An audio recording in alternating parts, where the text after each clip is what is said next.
जय हिंद, नमस्कार। कैसे हैं आप सभी? हम आशा करते हैं कि आप सभी अच्छे होंगे, स्वस्थ होंगे, मस्त होंगे। इस नए क्लास में आप सभी का स्वागत है। तो जैसा कि आप सभी ने यहाँ पर देख लिया है स्क्रीन पर कि हम लोग करने वाले हैं क्लास 10th हिंदी का गोधली का गद्य खंड का जितने भी लेखक परिचय है, लेखक परिचय यानी पाठ का नाम, फिर उसके लेखक परिचय में वो चीज जो हमें लगा कि ये चीज को एक बार सब में वही सिमिलर समानता होनी चाहिए। जैसे कि क्या क्या लेखक का नाम, विधा का नाम, जन्म स्थान, मृत्यु, पिता का नाम, माता का नाम और कहां से लिया गया है, ये सब में ये 12 के 12 चैप्टर में हम लोग यही चीज देखेंगे। ठीक है, और इनको अच्छे से याद कर लीजिएगा। ठीक है, बहुत अच्छे से याद कर लीजिएगा, आपके लिए बहुत ज्यादा इंपॉर्टेंट रहने वाला है। तो आइए इस क्लास को हम लोग स्टार्ट करते हैं। स्टार्ट करने से पहले अगर चैनल पर नए होंगे तो चैनल को सब्सक्राइब कर सकते हैं, ताकि तभी भी हम जब भी क्लास लेकर आए तो आपके पास नोटिफिकेशन चले। और लास्ट में बताइए कमेंट करके कि आपको क्लास कैसा रहा।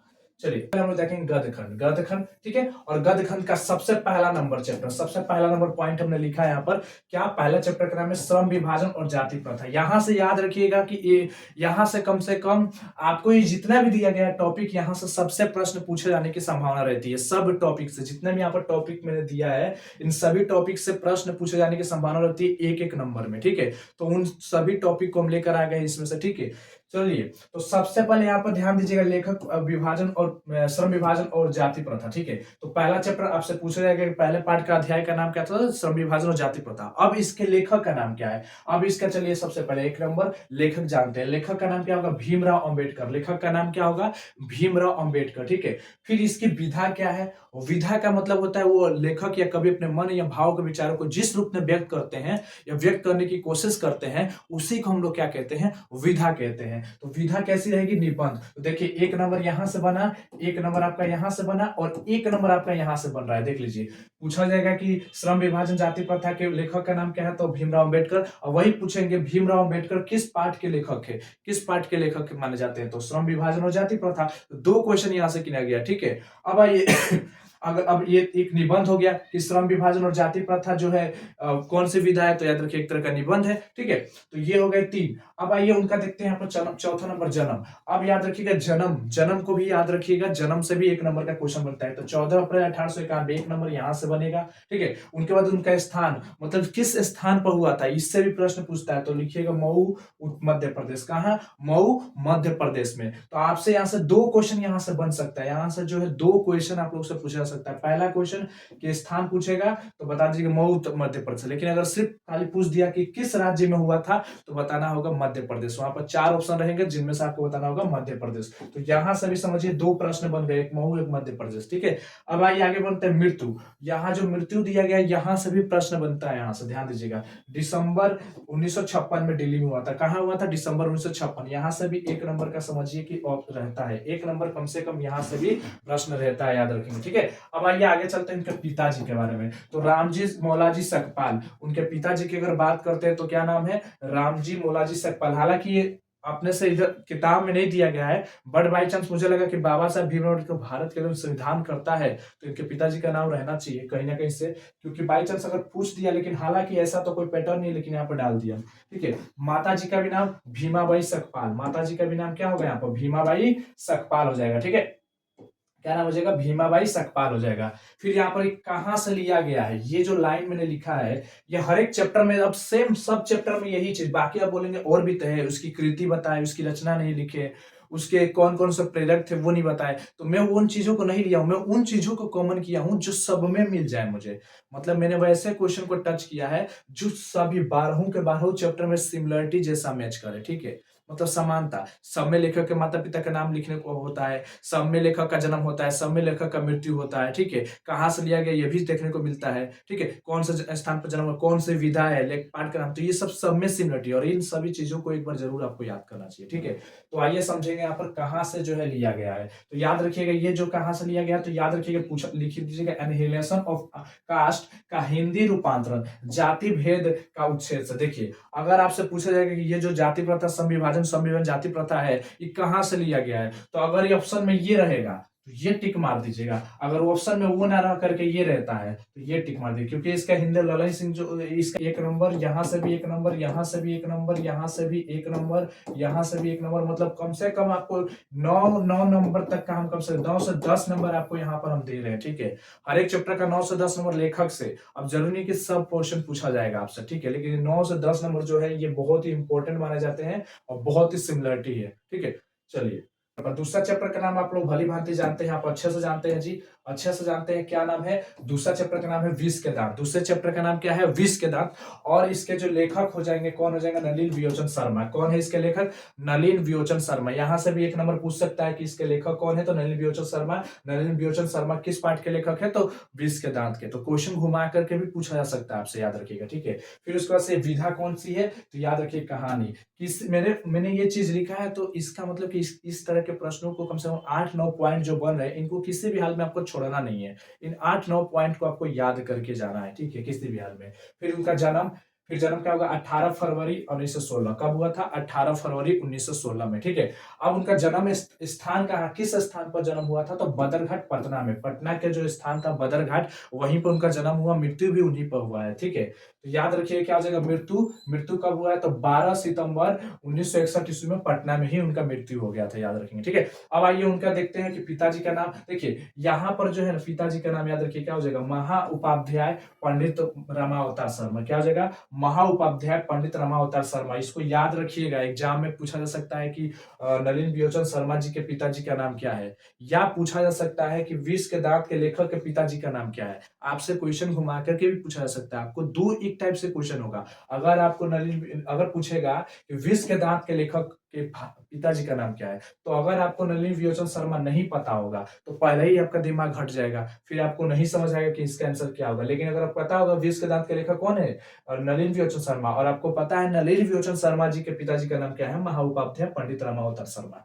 तो इस तरह से इसको भी आप याद रख लीजिए, क्योंकि घुमा दिया जाता है सवाल को, बस आपको समझना होता है। अब आइए इसके बाद देखिए, इसके नीचे उनकी माता जी का नाम बोले तो रत्नावती शर्मा। उनकी माता जी का नाम अगर हमने बोला तो क्या बताइएगा? रत्नावती शर्मा बताइएगा। ठीक है, रत्नावती शर्मा। ठीक है, अब देखिए कहां से लिया गया है, इसको भी देख लेते हैं। थोड़ा सा मैं ऊपर कर देता हूं ताकि आप लोग आसानी से दिख जाए। देख लीजिए, कहा गया है कि कहां से लिया गया है, मतलब इसको भी कहां से उठा करके लाया गया है। ठीक है, इसको कहां से लिया गया है कि नहीं? तो इसको देखिए कि लिखेंगे कि विष के दांत तथा अन्य कहानियां नामक कहानी संग्रह से लिया गया। मतलब इसको कहां से, ये जो विष के दांत हम लोग चैप्टर पढ़ रहे हैं, इसको हमने कहां से उठा करके लाया है। ठीक है, तो याद रखिएगा, इसको जो हमने विष के दांत तथा अन्य कहानी से जो है ना, इसको उठा करके लेके आए हैं, याद रखिएगा। ठीक है, अब आइए आगे बढ़ते हैं। अगला वाला टॉपिक, सब में सिमिलरिटी, वही हमने सब में वही चुन के लिखा है। ठीक है, सेम टू सेम। इन मतलब मेरे कहने का मतलब कि इस टॉपिक को कम से कम किसी भी हाल में नहीं छोड़ना है आपको एग्जाम में जाने से पहले।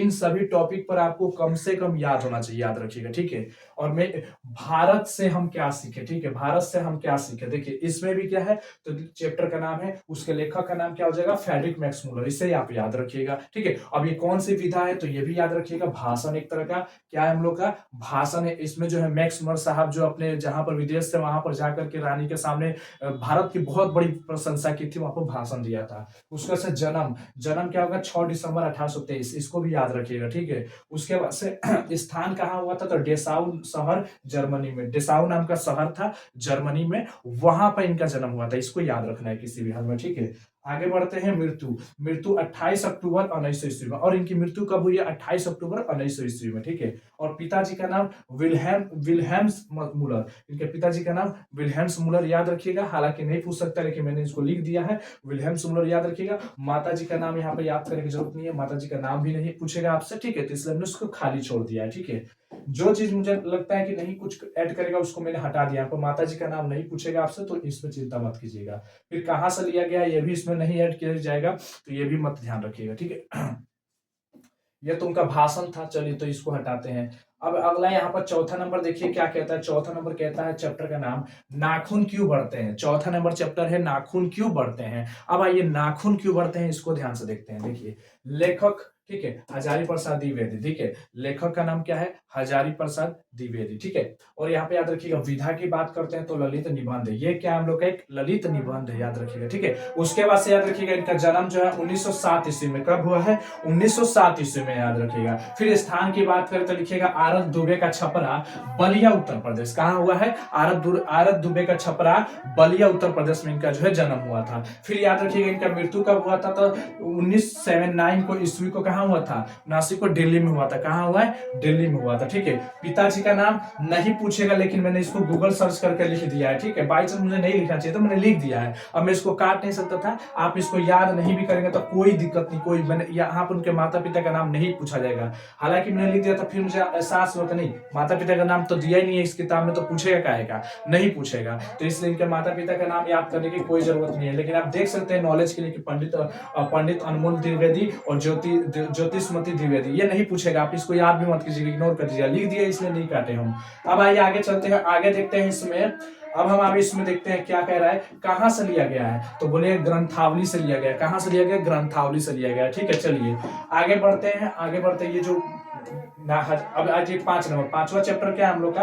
5वां चैप्टर ध्यान दीजिएगा। 5वां चैप्टर का नाम है नागरी लिपि। 5वां चैप्टर का नाम क्या है? नागरी लिपि। और नागरी लिपि हम लोग का क्या है? तो इसके लेखक कौन हो जाएंगे? गुणाकर मूल्य। इसके लेखक का नाम क्या हो जाएंगे? गुणाकर मूल्य। याद रखिएगा, इसके लेखक का नाम गुणाकर मूल्य। ठीक है, और इसका से विधा क्या हो जाएगी? तो निबंध हो जाएगा। ये हम लोग का विधा क्या होगा? एक निबंध हो जाएगा, याद रखेंगे। ठीक है, उसके बाद से जन्म कब हुआ था? तो 1935 ईस्वी में जन्म हुआ है। फिर स्थान क्या था? तो महाराष्ट्र के अमरावती जिले के एक गांव में, महाराष्ट्र के अमरावती जिले के गांव में हुआ था, याद रखेंगे। ठीक है, मृत्यु कब होगा? तो 2009 ईस्वी में। मृत्यु कब? तो 2009 ईस्वी में, याद रखिएगा। ठीक है, पिताजी याद रखिएगा। पिताजी क्या हो जाएगा? पिताजी क्या हो जाएगा? याद रखिए, नहीं इसमें पूछा जाएगा आपसे पिताजी के बारे में, याद रखिएगा। पिताजी के बारे में आपसे नहीं पूछा जाएगा, नहीं पूछा जाएगा, याद रखिएगा। ठीक है, उसको माताजी के बारे में नहीं पूछा जाएगा, इसलिए हम यहाँ पर नहीं डाले, मतलब इसको भी नहीं लिखे। ठीक है, ठीक है, हम उन्हीं चीजों को, हम वही 9 टॉपिक लिए जिनसे हमें लगा कि टॉपिक से सवाल रहेगा, वही सेम। ठीक है, तो यहाँ पर नहीं पूछा जाएगा। कहां से लिया गया है? तो याद रखिएगा भारतीय लिपियों की कहानी से। कहां से उठाया गया है? तो भारतीय लिपियों की जो कहानी संग्रह है वहां से उठा करके लाया गया है ये नागरी लिपि, याद रखिएगा। ठीक है, चलिए आगे बढ़ते हैं। अगला चैप्टर 6 नंबर को देखते हैं अच्छे से। 6 नंबर क्या कहता है? ध्यान दीजिएगा। 6 नंबर कहता है कि बहादुर। और बहादुर की अगर हम बात करते हैं तो बहादुर जो हम लोग का चैप्टर है, उसके जो लेखक हो जाएंगे, याद रखिएगा, अमरकांत हो जाएंगे। उसके जो लेखक हो जाएंगे कौन हो जाएंगे? अमरकांत हो जाएंगे, याद रखेंगे। ठीक है, फिर उसकी विधा क्या हो जाएगी? हम लोग की कहानी हो जाएगी। उनकी विधा अगर हम बात करते हैं तो क्या बोलिएगा? कहानी बोल दीजिएगा। ठीक है, उसके बाद बात होती है इनका जन्म कब हुआ था? तो 1 जुलाई 1925 ईस्वी में। 1 जुलाई 1925 ईस्वी में है ना उनका जो है जन्म हुआ था। ठीक है, फिर स्थान की बात करते हैं तो लिख दीजिएगा नागरा बलिया उत्तर प्रदेश। अगर उनके स्थान का बताया क्या? नागरा बलिया उत्तर प्रदेश। ओके, अब उनका मृत्यु बात करते हैं तो 17 फरवरी 2014। अब उनकी मृत्यु की बात करते हैं तो 17 फरवरी 2014 को, याद रखिएगा। ठीक है, फिर उनके पिताजी सीताराम वर्मा, और उनकी माता क्या है? अनंती देवी। ठीक है, यह भी नहीं पूछेगा आपसे। ठीक है, यह भी नहीं मुझे लगता है कि पूछ सकता है। ठीक है, ठीक है, हमने दे दिया है, बट अगर पूछता है तो ठीक है, लेकिन मैंने ये भी नहीं पूछेगा आपसे, याद रखिएगा, ये भी नहीं पूछने वाला। ठीक है, कहां से लिया गया है इसमें नहीं बताया गया है, तो इसको भी हमने छोड़ दिया। तो ये तीनों खाली छोड़ सकते हैं, कोई दिक्कत नहीं। ठीक है, आगे बढ़ते हैं 7 नंबर चैप्टर की तरफ। 7वां चैप्टर देखिएगा। 7वां चैप्टर क्या है? 7वां चैप्टर का नाम है परंपरा का मूल्यांकन। कौन सा चैप्टर है? परंपरा का मूल्यांकन। ठीक है, अब याद रखिएगा, इसमें जो है लेखक है रामविलास शर्मा। लेखक का नाम क्या हो जाएगा? रामविलास शर्मा। ठीक है, और इसके बाद से विधा क्या हो जाएगी? तो विधा हम लोग का हो जाएगा निबंध। ये क्या है? हम लोग का एक निबंध है, याद रखेंगे। ठीक है, उसके बाद जन्म इनका पूछा जाएगा तो क्या हो जाएगा? 10 अक्टूबर 1912 ईस्वी में। कब हुआ था? 10 अक्टूबर 1912 ईस्वी में। ठीक है, उसके बाद इनका स्थान कहाँ था? कहाँ पर स्थान पर जन्म हुआ था? तो उन्नाव यूपी के एक छोटे से गांव उच्च गांव सानी में। कहा? उच्च गांव सानी में इनका जो है जन्म हुआ था। फिर उनकी मृत्यु कहाँ हो गई थी? तो 30 मई 2000 ईस्वी में दिल्ली में मृत्यु हो गई थी। 30 मई 2000 ईस्वी में दिल्ली में जो है इनकी मृत्यु हो गई थी। ठीक है, पिताजी का नाम नहीं पूछेगा तो खाली छोड़ दिए हैं। माता जी का नाम नहीं पूछा गया है तो नहीं रहेगा, मतलब दिया ही नहीं गया तो नहीं पूछने वाला, इसमें याद रखिएगा। ठीक है, कहां से उठाया गया है? तो लिखिएगा परंपरा का ही मूल्यांकन, उनका जो टॉपिक है उसी में से इस चैप्टर को उठा के लाया गया है। ठीक है, परंपरा के मूल्यांकन में, ये पाठ का नाम नहीं है, ये उनकी पुस्तक जो है उन्होंने रचना की उसमें से उसी का उठा कर लाए हैं उसके अंदर से, इसलिए परंपरा का मूल्यांकन सही लाए हैं। ठीक है, आगे बढ़ते हैं 8 नंबर टॉपिक की तरफ चलते हैं। 8वां नंबर जो टॉपिक है, याद रखिए 8वां चैप्टर है वो है जित जित में निरखत हूँ, जित जित में निरखत हूँ ये चैप्टर। और इस चैप्टर के जो लेखक है उनका नाम क्या है, पंडित बिरजू महाराज। उसके लेखक का नाम क्या है, पंडित बिरजू महाराज। क्या लेखक का नाम हुआ, पंडित बिरजू महाराज, याद रखेंगे। ठीक है, फिर विधा कौन सी कहा जाएगी, साक्षात्कार। क्या है, साक्षात्कार, मतलब कि एक तरह का समझिए कि मुख से बोला गया अपनी जीवनी समझिए, एक तरह से बात बताइए। जन्म क्या हो जाएगा, 4 फरवरी 1938, 4 फरवरी 1938। इंटरव्यू समझ लीजिए, एक तरह से इंटरव्यू दिए थे इसमें।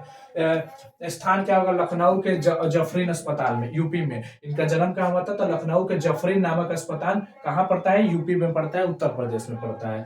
मृत्यु नहीं यहाँ पर पूछेगा, इसलिए हमने खाली छोड़ दिया। मृत्यु को दिखाया गया बट यहाँ पर नहीं पूछेगा, इसलिए मृत्यु को जो है यहाँ पर खाली छोड़ दिया। ठीक है, उसके बाद से पिता, पिता कौन होंगे, अच्छन महाराज। क्या हो जाएंगे, अच्छन महाराज। ठीक है, उनके चाचा जी का नाम अगर पूछता है तो शंभू महाराज, लेकिन हम यहाँ पर सिर्फ माता पिता ही कनेक्ट कर रहे हैं, इसलिए हम यहाँ पर अच्छन महाराज। ठीक है, फिर उसके बाद से माता जी का नाम अम्मा जी महाराज। क्या हो जाएगा, उनके माता जी का नाम अम्मा जी महाराज हो जाएगा। ठीक है, फिर वो कहाँ से लिया गया, ये भी खाली छोड़ दिए, ये भी नहीं है, क्योंकि वो नटरंग जो थी उसकी रश्मि वाजपेयी वही तो ली थी अपने संपादिका में इंटरव्यू में। ठीक है, तो वो हो जाएगा, लेकिन कहाँ से लिया गया इसको इग्नोर कर दिए। फिर यहाँ पे आइए 9वां चैप्टर हम लोग का देखते हैं। 9वां चैप्टर क्या है, ध्यान दीजिएगा। 9वां जो चैप्टर है वो कहता है आविन्यो। क्या है हम लोग का, आविन्यो चैप्टर है। और आविन्यो चैप्टर के लेखक कौन हो जाएंगे, तो याद रखिएगा अशोक वाजपेयी। कौन हो जाएंगे जी, हमारे अशोक वाजपेयी इसके लेखक हो जाएंगे। ठीक है, फिर विधा कौन सी हो जाएगी, तो ललित रचना हो जाएगी। क्या हो जाएगी, ललित रचना हो जाएगी। ठीक है, मतलब ये फ्रांस जाते हैं, आविन्यो नामक जगह पर जाते हैं और वहां की बहुत से सुंदरता दृश्य के बारे में, वहां के लोग, वहां के चीजों के बारे में अपनी रचना में लिखते हैं। फिर जन्म, जन्म कब हुआ था, 16 जनवरी 1941 ईस्वी में। कब हुआ है जन्म, 16 जनवरी 1941 ईस्वी में। फिर स्थान कौन सा था, तो दुर्ग छत्तीसगढ़ में हुआ है। कहाँ हुआ है जी, छत्तीसगढ़ में इनका जो है जन्म हुआ है। फिर अगर आपसे पूछते हैं कि मृत्यु, तो मृत्यु भी खाली छोड़ दिया है, क्योंकि मृत्यु नहीं पूछने वाला है इस चैप्टर में। इनका मृत्यु नहीं पूछा है, क्योंकि किताब में दिया ही नहीं गया। आप गूगल वगैरह से तो मिल जाएगा, लेकिन इनका मृत्यु नहीं दिया गया, तो क्यों लिखे यहाँ पर। ठीक है, इसलिए मृत्यु मत याद कीजिएगा, बस आप इनका ये याद कर लीजिएगा। पिता की बात करते हैं तो परमानंद वाजपेयी। क्या बोलेंगे, परमानंद वाजपेयी। ठीक है, उसके बाद से माता का नाम लिख लीजिएगा, निर्मला देवी। क्या रख लीजिएगा, निर्मला देवी। क्या रख लीजिएगा, निर्मला देवी। ठीक है, और ये कहाँ से लिया गया है, तो अवेन्यू नाम से ही जगह से लिया गया है। कहाँ से लिया गया, अवेन्यू नामक जगह से, अवेन्यू नामक से ही लिया गया है। अब आज ये 10 नंबर क्या कहता है, 10 नंबर चैप्टर कहता है मछली। और मछली वाला चैप्टर को चलिए देखते हैं। तो मछली वाला चैप्टर के लेखक कौन हो जाएंगे, तो याद रखिए विनोद कुमार शुक्ल। कौन हो जाएंगे, विनोद कुमार शुक्ल हो जाएंगे। ठीक है, फिर उसके विधा क्या हो जाएगी, तो लिखिएगा कहानी। एक तरह का मछली हमारा क्या है, एक तरह का कहानी है, याद रखेंगे। ठीक है, जन्म कहाँ हुआ था, तो याद रखिएगा 1 जनवरी 1937 ईस्वी में। कहाँ हुआ, 1 जनवरी 1937 ईस्वी में, याद रखेंगे आप सब। स्थान क्या बताइएगा, तो बोलिएगा राजनांदगांव छत्तीसगढ़, राजनांदगांव छत्तीसगढ़, याद रखेंगे। ठीक है, फिर उसका मृत्यु खाली छोड़ दीजिएगा, पिता खाली छोड़ दीजिएगा, माता खाली छोड़ दीजिएगा। ठीक है, यहाँ पर ये नहीं है तो एक खाली छोड़ दीजिएगा। और एक कहाँ से लिया गया है, ये याद रखिए महाविद्यालय से संकलित जो उनका है महाविद्यालय, वहीं से उठाया गया है इसको। ठीक है, याद रखिए कहाँ से उठाया गया इसको, ये मछली वाला चैप्टर। तो मछली था ना, मछली था ना, हाँ हाँ मछली वाला, तो महाविद्यालय से उठाया गया है। ठीक है, 11 नंबर चैप्टर का क्या कहता है, 11 नंबर चैप्टर कहता है नौबत खाने में इबादत। नौबत खाने में जो है ना इबादत। ठीक है, तो इसका लेखक कौन होंगे, यतीन्द्र मिश्र हो जाएंगे। ठीक है, ये इसके लेखक कौन हो जाएंगे, यतीन्द्र मिश्र हो जाएंगे। विधा क्या हो जाएगी, तो व्यक्ति चित्र हो जाएगा, किसी व्यक्ति चित्र के बारे में बताया गया। ठीक है, जन्म बताया गया है, तो जन्म 1977 ईस्वी में बताया गया लेखक का। फिर उनका स्थान क्या हो जाएगा, अयोध्या यूपी में जन्म हुआ था। ठीक है, यही हो जाएगा ना, हाँ यही हो जाएगा। फिर उसके बाद से क्या हो जाएगा, मृत्यु डेस डेस डेस डेस किया, पिता डेस डेस डेस डेस किया है, और माता भी डेस डेस डेस डेस किया है। और कहाँ से लिया गया है, ये भी डेस डेस डेस डेस, ये भी नहीं बताया गया वहां पर। तो ये चीज को यहाँ पर छोड़ सकते हैं। आगे बढ़ते हैं हम लोग। अगला आज का जो है लास्ट चैप्टर, जो इस गद्य खंड का जो लास्ट चैप्टर रहने वाला है, जिसका नाम है शिक्षा और संस्कृति। शिक्षा और संस्कृति, जिसके राइटर आप सब अच्छे से जानते होंगे। लेखक का नाम क्या है, महात्मा गांधी, जिन्हें हम किस नाम से भी पुकारते हैं, राष्ट्रपिता के नाम से भी बुलाते हैं। ठीक है, चलिए उसके बाद से विधा कौन सी है, तो शिक्षा शास्त्र पर आधारित है, शिक्षा शास्त्र है। ठीक है, उसके बाद से जन्म कब हुआ था, तो आप सब भली भांति जानते हैं, 2 अक्टूबर 1869, यही ना था। ठीक है, उसके बाद से स्थान क्या होगा? पोरबंदर गुजरात। क्या हो जाएगा? पोरबंदर गुजरात। कहाँ जन्म हुआ था? पोरबंदर गुजरात में जन्म हुआ था। मृत्यु कहाँ हुई थी उनकी? तो 30 जनवरी 1948 को नई दिल्ली में। आपको पता है नाथूराम गोडसे ने जो उनको गोली मारी थी शायद। ठीक है। पिताजी का नाम करमचंद गांधी, याद रखिएगा, याद रखिएगा। माता जी का नाम याद रखिएगा पुतलीबाई, क्योंकि ये दिया है तो इसको याद रखेंगे आप एग्जाम में जाने से पहले। ठीक है। फिर ये कहाँ से लिया गया है? तो याद रखिएगा हरिजन यंग इंडिया जैसे ऐतिहासिक पत्रों के अग्रलेखों से। ये कहाँ से उठाया गया है? ये वाला शिक्षा, शास्त्र और संस्कृति। तो याद रखिएगा हरिजन यंग इंडिया जैसे ऐतिहासिक पत्रों के अग्रलेखों से लिया गया है। ठीक है। मैं उम्मीद करता हूं कि यहाँ तक आपने अच्छे से देखा, और यहाँ तक देखा तो आपको क्लास इसको किसी भी हाल में जो 1 2 3 4 5 6 7 8 9 जितने भी टॉपिक थे, 9 टॉपिक को आपको अच्छे से याद कर जाना है। पाठ का नाम ये, बाकी इसके अलावा इस चैप्टर में लेखक के और कुछ मिलेंगे, बहुत कुछ है। अभी रचना मिलेंगे, उपन्यास मिलेंगे, कौन से कृति लिखते, किससे प्रभावित हुए थे। ठीक है। और भी बहुत सारी, कब कौन सी इनको पुरस्कार मिला था, बहुत कुछ है। लेकिन मैंने वो चीज बताया जो सब में सिमिलरिटी होता है, और ये सभी पूछे जाते रहते हैं। ठीक है। तो इसे याद रखिएगा। चलिए, तो मिलेंगे फिर से एक नए क्लास के साथ। तब तक के लिए जय हिंद, जय भारत, जय बिहार।